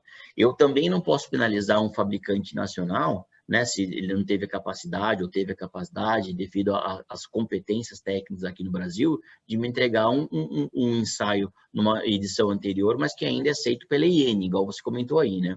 Mas também eu não posso penalizar um importador que me traz um relatório na última gestão, na última edição da norma, né? Não posso penalizar ele, igual você falou, eu já faço o ensaio nas normas mais atuais, porque lá fora pede, porque alguém pediu, porque simplesmente eu fiz fora do país, também não será penalizado a esse ponto, né? E lógico, será avaliado dentro do OCP todas essas questões técnicas internas do próprio, como foi conduzido o ensaio, como foi exercitada a amostra, os elementos da amostra, os elementos do próprio resultado de ensaio, se foram atendidos o que compreende ou não, e é dessa forma que a gente faz. Em alguns pontos até, Adriana, a gente chega até a consultar a Anvisa, para te falar a verdade. Né? A gente tem um canal de comunicação, isso foi uma evolução muito grande. Quando cai num tilt, assim, às vezes a norma até ela deixa de existir, e aí chega uma norma que às vezes nem está na IN, alguma coisa nesse sentido, existe esse canal de comunicação hoje em dia com a própria Anvisa. Anvisa, exige ou não exige tal norma, né? Esse alinhamento aí é bem importante. Então, isso que você colocou uma questão bastante pertinente, porque aqui no Brasil temos nossas dificuldades, que eu não diria que é nem colocar na IN ou não, eu diria até que o buraco um pouco mais embaixo, que é de capacitação técnica, porque o meio tem que atender aquela nova norma, né? Às vezes até a gente exige tanto da nova norma está aí e os projetos nem estão adequados para atender a nova norma, por exemplo, né? Mas é uma questão assim. Então, o grande ponto acho que pode ficar para você que você, de certa forma, não será penalizado se você de fato seguir uma versão que será substituída, né? O que substitui a versão aqui no Brasil, por exemplo, não será penalizada por entregar um ensaio mais recente, por exemplo, entendeu? Tá joia. Agradeço aí pela explanação. Obrigada. Legal. Então, vamos continuando aqui. Aí vem um pouco dessa responsabilidade que a gente estava falando, né, dos fabricantes, né? O fabricante, com essa nova portaria, gente, ela veio à tona essa responsabilidade do fabricante. No início do ano passado, né, tinha uma tal de lei de liberdade econômica. Não sei se vocês chegaram a acompanhar esse ponto. Essa lei de liberdade econômica afetou também na área regulatória, né? Então, ele foi a fundo na área regulatória. Por quê? Porque a ideia lá do nosso ministro era destravar um pouco a economia e tudo mais. E a grande forma de destravar a economia é você igualar a parte regulatória um pouco do Brasil com o que pede lá fora, né? Você deixa de criar uma barreira por si só, né? Deixa de criar uma, como dizem no linguajar aqui, uma jabuticaba, e você acaba igualando o regulamento, né? Esse é mais ou menos o ponto. Essa nova portaria já vem de acordo com essa lei de liberdade econômica. E isso é legal, isso é importante, porque por mais que tenha essa liberdade econômica, existem requisitos ainda que devem ser cumpridos, né? Mas, por outro lado, né, flexibiliza algumas coisas, né? Quem atuou muito forte nessa portaria, por exemplo, foi algumas unidades de classes de equipamento médico, por exemplo. Não sei se todos fazem parte de alguma unidade de classe voltada a equipamento, alguma associação nesse sentido, mas eu podia dizer para vocês que essas associações também teve voz na elaboração dessa portaria. E isso é legal, ou seja, ouvimos todas as partes do mercado, né? Mas, por outro lado, de novo, né, quando você tem liberdade, beleza, você acaba assumindo um pouco mais de responsabilidade, né? Então, a responsabilidade do fabricante, junto com, lógico, não vou tirar o organismo junto com o organismo, mas em especial, né, o fabricante, ele vai ter e está de forma expressa, né? Esse texto eu tirei da própria portaria, eu não mexi no texto, eu só grifei o texto, né? Então, fica assim, ó, fica como obrigação do fabricante, eu coloquei ali / solicitante, porque eu sou o detentor do certificado, garantir que o RH-PROD seja mantido atualizado. Gente, muita gente, muitos fabricantes, isso aqui é só uma atualizaçãozinha, nem vou colocar. Isso aqui é só uma atualizaçãozinha, não vou colocar. É só isso aqui, nem vou colocar. Cara, na hora que vê, tem um Frankenstein, que é totalmente diferente do certificado, né? E é aí que começam os pontos importantes. Então, o fabricante tem que assumir junto com o OCP essa responsabilidade. Por isso que eu acho que aí esse namoro aí, né, esse casamento até do OCP fabricante, tem que ser um bom relacionamento. Por quê? Porque é um momento de troca, é um momento de opinião, é um momento de chegar a um consenso, né? Então, tem que ter essa troca. E hoje em dia, não podemos reclamar dos meios de comunicação, que está cada vez mais fácil. Isso dá para comunicar muito fácil, né? Então, o fabricante, ele atua muito no produto dele. Então, ele consegue resumir de forma prática, rápida, essa questão aí de mudanças no próprio projeto e manter o RH-PROD atualizado, né? No mínimo isso, que às vezes não é comunicado, mas vai ser avaliado na manutenção, por exemplo, né? Só cuidado lá com a profunda, né? O tão profunda é essa alteração. Então, fica ali com a obrigação do fabricante garantir que o RH-PROD seja mantido atualizado a qualquer tempo de certificação, que seja notificadas alterações. Olha que interessante. Dentro da portaria está que sejam notificadas alterações que possam impactar na segurança do produto ou na conformidade com esse regulamento. Aí, aquilo que eu comentei de forma expressa, sob pena de suspensão ou cancelamento da certificação no caso de descumprimento desse requisito, né? Então, isso eu tirei da própria portaria, né? Depois eu não coloquei os itens aí para não ficar coisa pesada, mas eu coloquei exatamente a frase que está lá, eu apenas grifei a frase da portaria, né? Então, isso está vinculado direto aí uma responsabilidade do próprio fabricante, do solicitante, né? Então, temos que ter trocas, temos que conversar, OCP fabricante, né? Temos que alinhar isso daí para evitar essa questão de suspensão, cancelamento, né? Como eu comentei lá na resposta, eu acho que a comunicação tem que fluir, temos que comunicar, temos que fazer, né? Temos que, não temos que ter medo de trocar essas mensagens aí para a gente oficializar o que de fato está lá. Por quê, gente? E uma coisa que o fabricante nunca pensa, né? Não estou falando que isso é um caso de vocês, mas muitos fabricantes não pensam, é o seguinte: quando está tudo certinho, né? Tá legal, né? Tá rolando lá, meu certificado tá bonitinho, beleza. Agora, quando ele começa a alterar o projeto, não comunicou, alterou o projeto, não comunicou, ele começa a vender um produto um pouco diferente no mercado. Cara, quando dá problema no mercado, você acha que a Anvisa pede para quem os dados do projeto? Você acha que a Anvisa pede para quem os relatórios de ensaio? Você acha que a Anvisa pede para quem as fotos do produto? Para o OCP. Não só a Anvisa e o Inmetro, vem os dois para a gente e nós temos que mandar toda a documentação. E aí que vem um ponto importante. Aí se identificar que o produto certificado, né? Ou seja, estou falando de uma situação que o fabricante não comunicou a alteração, o fabricante não falou que tinha, né? Ele alterou por si só e conduziu a alteração no produto. Não avisou, não foi documentada essa alteração. Na hora que bater o produto no mercado com o produto certificado é diferente, aí é uma questão não só de responsabilidade junto com a gente, né, mas uma responsabilidade junto com a Anvisa, que eu acho que a Anvisa tem um grande poder aí sobre essa regulamentação do produto para a saúde no país, né? Então, é a autoridade lá plena. Então, por isso que vem essa importância de atualizar a gente também. Porque se der algum probleminha lá, acontecer alguma coisa, estamos aqui junto, gente. A gente responde junto, a gente conversa junto, né? A intenção, às vezes, de pedir o projeto, de pedir até um novo ensaio, não é questão de prejudicar ou não um fabricante ou outro, não é essa a ideia. Mas a ideia é de ter o projeto atualizado, de ter tudo certinho. Porque quando tá o casamento lá, só tá na felicidade, tá legal. Mas e quando dá os tremor aí de terra, né? Nós temos que mover junto. Ó, Anvisa, senta aqui, tá aqui o projeto, o fabricante me comunicou, tá certo, não sei o quê, né? Temos que ter essa responsabilidade juntos, beleza? Eu até coloquei um flagzinho aí dessa importância para a gente poder dizer que isso é bastante relevante.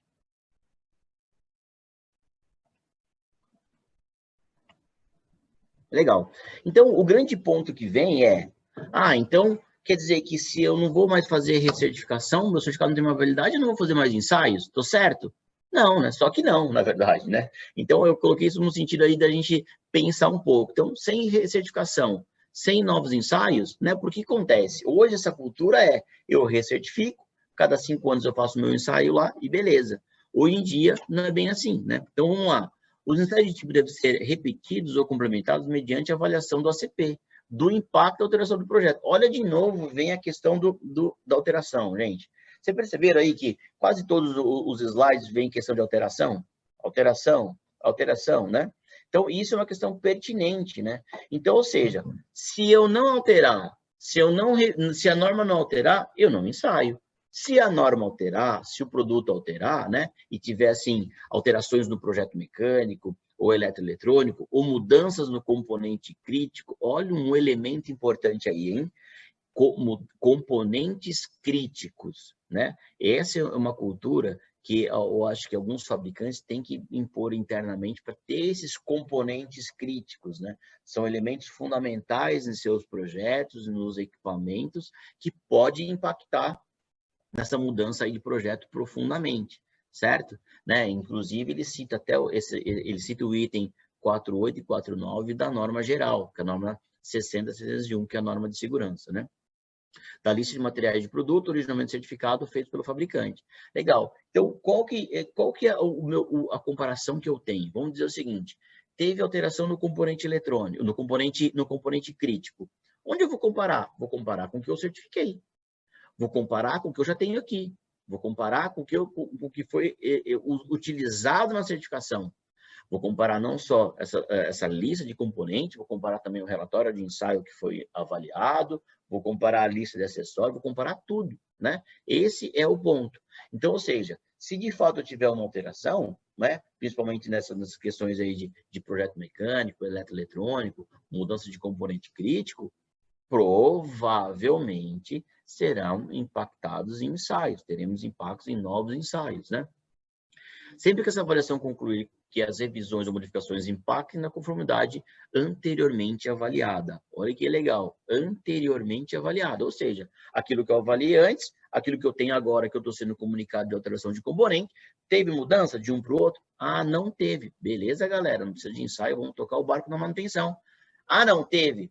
Gente, senta aqui, fabricante, vamos conversar um pouco. Ó, tô vendo que teve isso aqui, teve aquilo outro, teve mesmo, como que foi essa mudança, como foi seu plano de mudança, cadê o gerenciamento de risco disso aqui? Vamos conversar. Então, aí que vem a gente sentar e a gente bater um papo melhor sobre essa questão de mudança, né? Aí que eu falo que a gente tenta prezar um pouco na QC aqui. É a conversa, comunicação, ouvir, né, opinar de uma maneira concisa, uma maneira sem tendências, na verdade. É isso que nós prezamos aqui dentro da QC, para te falar a verdade, né? Outros ensaios podem ser repetidos? Lógico, sempre se identificou que ocorreu alguma alteração de projeto não informado, né? Ou não controlado até pelo gerenciamento de risco. Aqui ele já cita até um elemento importante, que é o gerenciamento de risco, né? Então, qual é a sugestão que eu diria para vocês? Gente, mudou alguma coisa? Volta para o gerenciamento de risco e avalie essa mudança. Entendeu? Sempre. Mudou tal coisa, volta para o gerenciamento de risco e acrescenta uma linha lá, cara, estou mudando tal coisa. E senta com a sua equipe lá de gerenciamento de risco e analisa qual que é o impacto disso aqui. Vai resultar em alguma segurança, na segurança do equipamento? Vai resultar em algum evento adverso? Vai resultar em alguma situação de perigo? Né? Qual que é a situação de perigo que vai gerar isso aqui? Ah, vai gerar. Como que eu elimino? Faço ensaio, não faço ensaio. Faço ensaio interno, faço avaliação, faço relatório, faço alguma coisa, né? Então, é sempre importante vincular junto projeto e AGR, arquivo de risco, juntos, né? Eles terem essas duas percepções sempre caminhando junto, certo? E a gente diz aqui, internamente, que o AGR, na verdade, ele é um documento vivo, né? Ele acompanha os estágios, o equipamento está no mercado todo dia. Você recebe esses feedbacks aí do mercado, essas realimentações, quase todo dia, vamos dizer assim, né? Não só do mercado, mas da sua produção, do cara que faz o teste, do cara que monta, do seu fornecedor que mudou um componente, que faz não sei o quê, né? Então, isso são elementos que podem incorporar aí o seu RH Proj, o seu gerenciamento de risco, e pode não auxiliar só o ACP, mas vocês também nessa tomada de decisão aí, se impacta, não impacta, né? Em novos ensaios.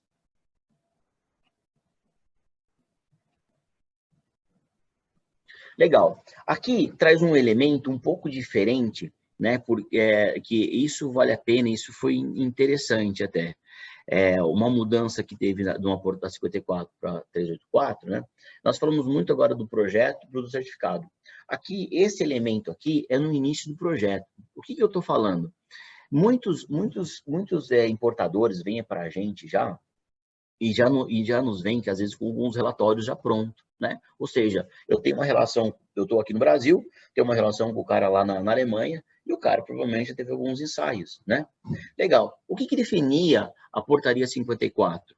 A portaria 54, além de alguns requisitos muito particulares, né, que tinham que ser avaliados, né, na questão de aproveitamento, né, chamado de aproveitamento do relatório, um dos elementos que nós tínhamos que avaliar é se ele estava dentro do período de 2 anos, né, ou de 4 anos para equipamento de grande porte, por exemplo, né.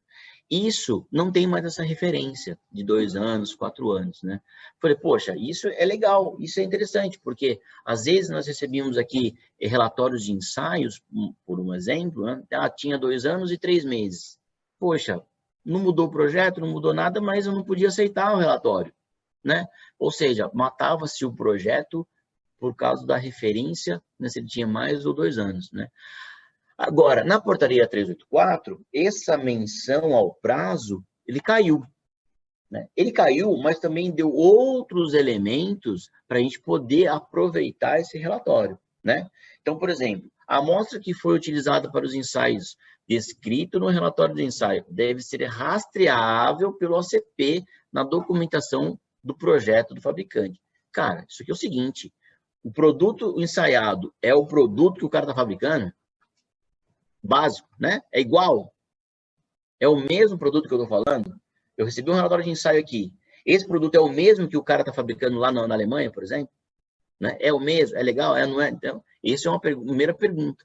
Né? Isso eu vou avaliar até numa questão de projeto, uma questão que às vezes eu posso até pedir documentação para o próprio solicitante, falar assim, cara, você tem que se comprometer com isso aqui, porque se você não for o mesmo, no dia da autoria, por exemplo, não for o mesmo, isso pode dar posso parar o projeto por algum motivo, né? Por esse motivo, por exemplo. Então, é uma pergunta bastante pertinente, né? Bastante pertinente. Outro elemento, né? Então, os relatórios de ensaio devem atender aos seguintes requisitos. Vamos lá. Para ensaio realizado em laboratório, estabelecido no Brasil ou não, deve ser observado o método de ensaio. Mas aí, lógico, o método de ensaio é sempre importante, né? Sempre importante, legal. Mas aqui vão 2 elementos fundamentais. Tensão e frequência, né? As tensões utilizadas aqui no mercado brasileiro é 127, 220, né? Então, atenção isso daí. Eu testei meu equipamento em 100 volts. Poxa, mas você vai utilizar no Brasil inteiro em 127 e 220. É peculiar ou não é? Influencia ou não influencia, né? Então, presta atenção nisso, porque não estou falando que é um elemento que recusa por causa da tensão, mas é um elemento que, com certeza, vamos pedir mais explicações porque se o equipamento de fato funcionaria aqui no Brasil. É um ponto, né? Frequência, né? Frequência no Brasil são 60 Hz, certo? Né? Nós não temos dúvida. Frequências em outros países não são 60 Hz, são 50 Hz. Será que se eu testar o produto, ele for projetado para 50, ele vai operar aqui em 60? Então, são questões, parece bastante peculiar, assim, não tão profundas, mas é o que nós deparamos aqui praticamente todos os dias, certo? E, claro, né, o laboratório que fez esses ensaios, né, além dos métodos de ensaio ser compatível e tudo mais, ele tem que ser acreditado, né? Ou no Brasil ele vai ser pelo Inmetro, ou lá fora ele vai ser por algum signatário do próprio ILAC, por exemplo, né? Que aí o Inmetro aceitaria o ensaio, né? Nós pode aceitar, porque o Inmetro também é signatário do ILAC, por exemplo, né? Ele não vai contestar o ensaio de um laboratório acreditado por algum membro do ILAC de outro país, por exemplo. Legal, né? Aqui eu já começo a entrar um pouco aí, até no documento que eu vou pedir, né?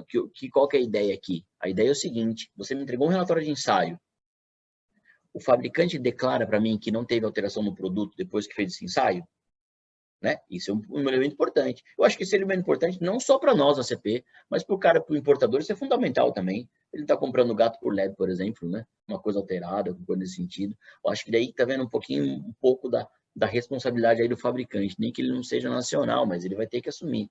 Lógico, apesar de quem é o dono do certificado aqui assume as responsabilidades, aqui no Brasil seria o solicitante, o importador, né?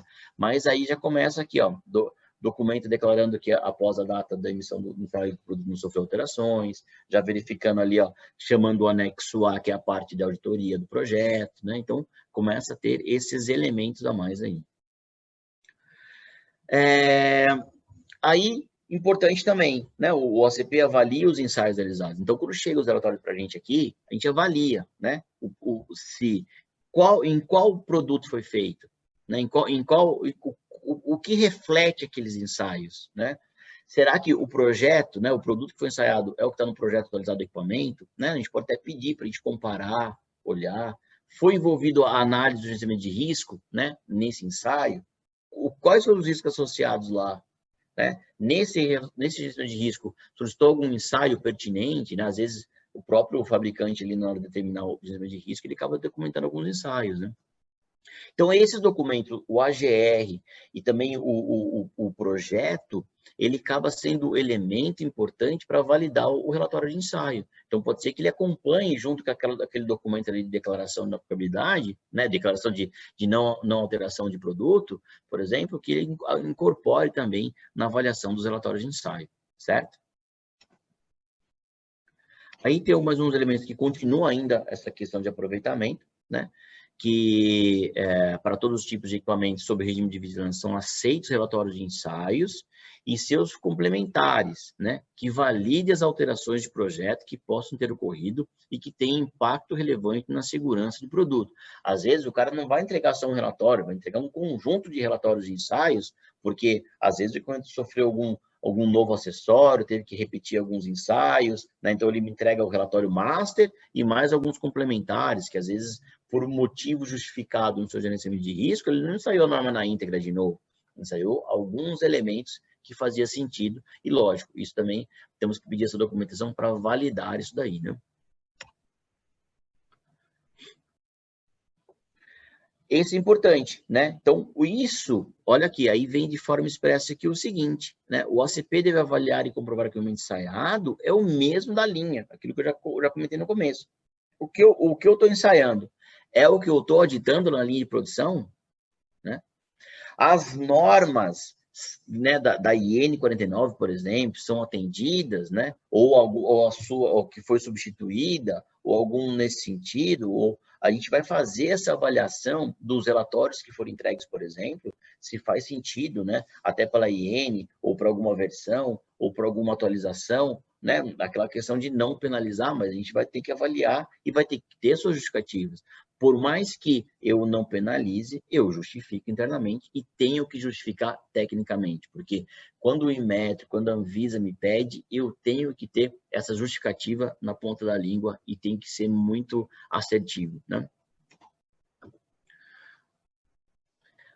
Essa outra questão importante, que é a questão de família, né? Na portaria, né, tem o anexo, que fala da portaria, que é o anexo C. Então, tem a definição de família lá. Então, às vezes, o pessoal quer certificar uma família de produto. Então, esse plano de ensaio, né, ou a avaliação do relatório que foi mandado para a gente aqui, ele tem que refletir nessa condição, né, crítica daquele modelo crítico, né? Eu não posso fazer um ensaio que não seja a configuração mais crítica, por exemplo.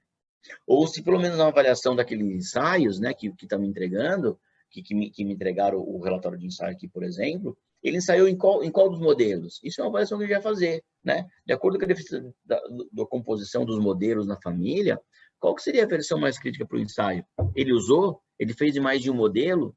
Fez complementar em outro modelo? Né? E assim por diante. E essa avaliação também a gente faz aqui. Isso no início do projeto, entendeu? Quando a gente vai começar o projeto, no plano de ensaio, a gente faz essa definição também. Legal. E aí, só para finalizar, eu separei alguns pontos importantes aqui para a gente só, se vocês marcarem alguma coisa na apresentação, eu acho que seria interessante vocês fixarem isso aqui, que é o controle e alteração de projeto do produto já certificado, né? Isso é importantíssimo. Responsabilidade do fabricante, a comunicação das alterações. Então, essa interação, gente, tem que ocorrer. É bom, é importante. É bom para não só para você, mas para vocês também, né? Quando acontecem coisas no mercado, somos nós que temos que correr atrás e justificar isso daí. Alteração das versões das normas, de acordo com a IN 49. Por exemplo, uma atenção que vocês vão ter que ter, que é a norma de MC. Né? As normas da MC, a quarta edição, entrou em vigor em dezembro de 2019. Né? Então, isso é importante, tem que atender, tem que prestar atenção. Isso só uma sugestão. Ó, atenção também às normas particulares lá. E a mudança dessa cultura da recertificação. O pessoal já se planejava a cada 5 anos fazer os ensaios. Agora, gente, vocês têm que fazer esse plano praticamente anual, ver se não vai ter mudança de norma, não tem mudança do projeto, né? Lógico que mudanças fazem parte do jogo e essas mudanças devem ser controladas. Vou te dar um exemplo, assim, bobo, né? Ontem à noite eu tive uma reunião com um fabricante que faz certificação com a gente, que é do Japão, né? O pessoal falando com a fábrica no Japão ontem à noite, e ela falou para mim assim, nossa, agora eu vou ter que fazer um controle melhor das alterações. Eu falei, rapaz, se o japonês está pensando em fazer um controle melhor das alterações, eu acho que pode ser um exemplo para nós aqui, né? Se ele já está se julgando que precisa de um elemento a mais, né? E o japonês é extremamente organizado, sistemático, metódico, né? Se ele está achando que precisa de um controle melhor das alterações do projeto dele, né, acho que fica com um exemplo, fica uma sugestão aqui para a gente. Estamos controlando bem as alterações do nosso projeto, né? Até que ponto? É isso daí. Gente, era isso daí que eu tinha para hoje. Muito obrigado aí pela atenção de vocês. Né? Não sei se eu consegui esclarecer a dúvida de todos. Se alguém tiver mais dúvidas, por favor, entre em contato com a gente. Pode mandar um e-mail. Estamos totalmente à disposição de vocês aqui. A gente tenta responder da melhor forma. Não tem pergunta básica, pergunta profissional. Qualquer pergunta que vocês tiverem, vocês mandam para a gente, que a gente faz questão de esclarecer aí com vocês, né? E dialogar melhor, né? A gente dialoga com vocês uma possível solução para qualquer outro problema aí, né? Eu vou disponibilizar depois a apresentação lá para o Lúcio, mas esses aqui são os links que eu acabei pegando, as informações que eu tive aí e tudo mais. Então, só para deixar aí para vocês, tá bom? Mas depois eu peço pro Marco, ou se você mandar um e-mail para a gente aqui, a gente compartilha a apresentação com vocês aí também, tá bom, gente? Eu vou só liberar aqui de novo e agradecer a atenção de todo mundo aí com momentos da minha fala. Legal, Marcelo, muito obrigado aí pela apresentação, acho que foi muito esclarecedora, principalmente nesse momento que o mercado se encontra, tá? A apresentação, pessoal, eu coloquei no grupo, vou jogar no nosso grupo, já está no LinkedIn, já está dentro do nosso grupo, da página do grupo também no LinkedIn, tá bom? Está disponível para todo mundo, quem precisar. O Marcelo já disponibilizou os contatos deles aí para quem quiser fazer contato, poder conversar, então fiquem à vontade. Eu queria agradecer a todo mundo que participou, teve tempo aí, fica 1h30 falando sobre Inmetro, tudo, espero que a gente tenha tirado a dúvida de todo mundo. E estamos planejando outros webinários, pesquisa clínica, avaliação clínica de device, como isso vai impactar o mercado, como que a gente vai poder fazer, desenvolver isso, qual é a visão da Anvisa nesse momento, tá? E uma coisa muito importante que o Marcelo frisou, que o Lúcio, a gente sempre fala, nós de regulatório, a gente tem um papel fundamental em manter a saúde da empresa. Então, estou importando um produto, como está esse produto? Ele está de acordo com o meu registro ou não? Eu sou obrigado a manter isso, principalmente os regulatórios que são responsáveis técnicos. É a obrigação e dever nosso a gente ser um regulatório, um responsável técnico ativo, de estar olhando o produto, conversando, entendeu? Eu tenho muita prática de fazer qualificação dessas indústrias, de olhar ela, de ver como está acontecendo, se teve alguma mudança no fluxo, lembrando que tudo isso vai me impactar diretamente no meu processo regulatório, tá? Então, assim que passar esse momento de pandemia, que a gente tiver tudo isso, acho que procurar fazer sempre um corpo a corpo é muito interessante e manter o contato direto com o fabricante para quem é importador e para quem é fabricante, ficar próximo do seu processo, próximo do pessoal de projeto, tá? Eu acho que isso é fundamental. Lúcio, você quer falar alguma coisa? Fica à vontade, meu amigo. Luiz Eduardo, vai lá, Luiz. Luiz, acho que tem um complemento aí. Eu fico no finalzinho. Marcelo, obrigado por compartilhar conosco aí o teu universo, né, teu cabedal de conhecimentos. Agradecer a todos, né? Nós conseguimos fazer a sala ficar lotada, né, com a lotação máxima de 100 participantes. E eu queria salientar aquilo que eu sempre falo, né? Quem me conhece já de longa data, o regulatório é um ser vivo, né? A gente está olhando muito para as questões de certificação como se fosse só o equipamento, né? Aquela coisa por fora. É o equipamento por dentro. Se a gente tiver alguma alteração do layout interno, não sei se vocês notaram na fala do Marcelo, o ACP, o laboratório, eles têm registro fotográfico, de dentro, de fora, dos acessórios. Então, é cara crachá, ele vai bater uma coisa com a outra. Uma outra coisa fundamental e importante são as normas colaterais. Eu vou trazer a norma de usabilidade.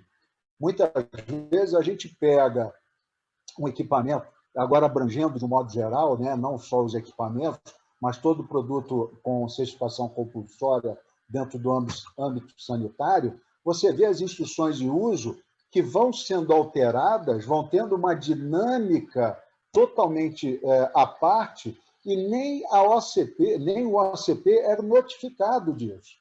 Ele simplesmente fica a reboque, como se eu tivesse que falar com ele na época da renovação da certificação, né? E agora, com a Anvisa alterando risco 1 e 2 para notificação e vigente, ou seja, não tem prazo, e o Inmetro agora dizendo que o teu certificado, a partir deste ano, né, e das novas atualizações, é a empresa que vai ser responsável, isso aumenta muito a responsabilidade desse regulatório para ficar colado com a área de projeto, a área de gerenciamento de risco, seja aqui no Brasil ou seja lá fora, e não simplesmente lembrar de que eu preciso ver a certificação, eu preciso ver o que está acontecendo, porque o registro vai vencer. É zero e falta. Zero e falta. Nesse momento, na hora que a Anvisa tiver um pós-mercado atuante ou menos atuante, mas que você seja o alvo dessa tecnovigilância, você não vai ter como responder à altura. E a OCP vai ter que ser fiel a quem? Ao Inmetro. O OCP vai ter que ser fiel a quem? A Anvisa. Por mais que você seja o cliente de longa data. O OCP não vai perder, não vai correr o risco de perder a sua certificação, o seu credenciamento, porque um cliente vacilou. Então, é fundamental que todos entendam, e aí não só o regulatório, mas toda a parte de gerenciamento de risco, gestão de projetos, porque tem que trabalhar sincronizado. Mudou um layout, mudou uma instrução de uso, opa, luzinha amarela. O que eu faço com esse trem? Consulta a OCP. A OCP é parceira, é para isso que ela te cobra uma taxa também de manutenção. Ela está abrindo um canal de comunicação com você para que você a utilize como um braço direito nesse processo de certificação. Então, é fundamental. Então, mais uma vez, Marcelo, muito obrigado pelo seu tempo, pela tua experiência. Eu espero que o grupo tenha aproveitado o máximo possível. E Lúcio e João, está aí a mensagem. A gente precisa cativar mais novos eventos a essa altura. Fiquem todos com Deus. Muito obrigado. Obrigado, Luiz. Obrigado, Luiz. Obrigado mais uma vez, Marcelo, Nardo. Espero que todos tenham gostado, tenham participado. Ficou os contatos do Marcelo para futuros questionamentos e dúvidas. E eu acho que é isso. Marcelo, quer fazer mais alguma consideração final? Eu queria agradecer mesmo. Eu acho que os comentários que o Luiz fez são total pertinentes mesmo, é verdade. A gente não pode esquecer o projeto lá andando, né? E só lembrar daqui 5 anos ou no momento da manutenção. Eu acho que esse momento é diário, né? Acho que fica aí o recado, né, Luiz, que você queria passar. Acho que é importante. E agradecer a vocês, Luiz, João, você mesmo, Lúcio. Obrigado pela atenção aí, pela oportunidade. E, gente, contem com a gente. Igual você falou, tem alguma dúvida? Pode perguntar, manda pra gente. Pô, vou alterar tal coisa. Liga, fala. Hoje em dia, como eu falei, o meio de comunicação é o Skype, o WhatsApp, e-mail, telefone, né? Vamos usar. Entre em contato com a gente conversa, bate um papo, né? Tenta alinhar a melhor forma aí de atender. Tá bom, gente? Obrigado aí pela atenção de todo mundo. Obrigado, Marcelo.